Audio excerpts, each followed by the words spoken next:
Jaelan Phillips of the Miami Dolphins suffered a non-contact lower leg injury tonight, and this injury was so severe enough that he needed to be carted off.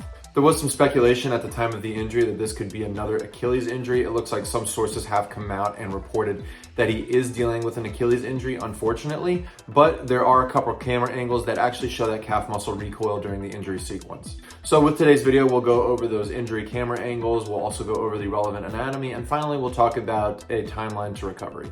Ladies and gentlemen, welcome to my channel. If you're not familiar with me, my name is Gallo and I'm a doctor of physical therapy.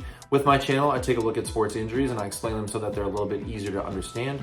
I will also go over the pertinent anatomy for that particular injury, as well as what that person should expect when coming to rehab. If you like this content and you want to see more of it, please hit that thumbs up and subscribe to the channel because I will be making more of these videos in the future regarding sports injuries, rehabilitation, and other physical therapy related content.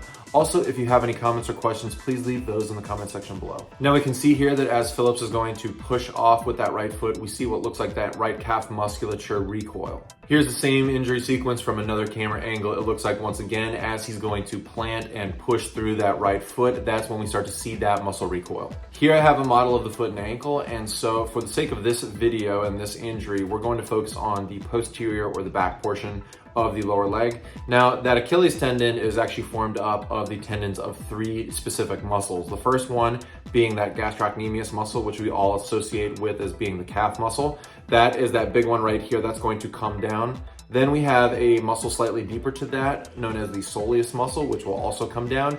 Finally, we have a really tiny muscle known as the plantaris muscle, and all three of these are going to come down and join together, and they're going to attach on this area of the heel here known as the calcaneus to form that Achilles tendon. The Achilles tendon is involved in two major motions of the foot and ankle. The first one being dorsiflexion. This is when a person is going to be pointing their toes and foot upwards, and when they do this, they're going to be stretching those calf muscles as well as putting a stretching force going through that Achilles tendon.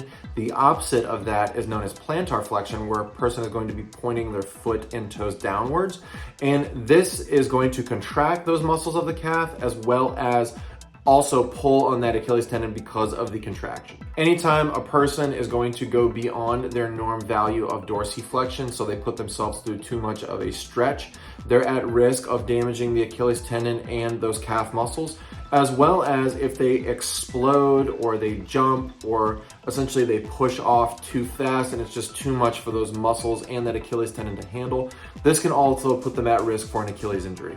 There's an on the field or in the clinic test we can do to essentially rule in if somebody has an Achilles injury. This is known as the Thompson test. So what we'll do is we'll have the person lie prone, and what we're doing here is we're going to essentially have our hand around the foot, and we're going to have our other hand around the calf musculature, and what we're going to do is actually squeeze that calf musculature, and we want to see if this lower foot is going to move at all. So let's say a person has not torn their Achilles tendon. If we squeeze that calf muscle, that foot is actually going to move because that tendon is still intact. However, if we see the opposite of that, where we're going to squeeze on that calf musculature and this foot isn't going to move at all, then this makes us think that the person is dealing with an Achilles rupture. The gold standard, of course, is the MRI for these Achilles injuries, and usually they are graded grades 1, 2, and 3. In a grade 1 Achilles injury, this is where you're getting stretching.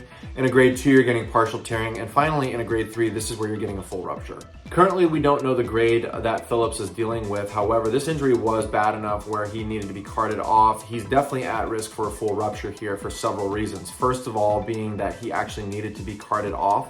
The second being the fact that we actually see what looks like that tendon recoil going up the calf. And we've seen this a lot this year. We've seen this with other players as well. And finally, it's no contact, unfortunately. Anytime we see a non-contact injury like this, it's usually a severe case.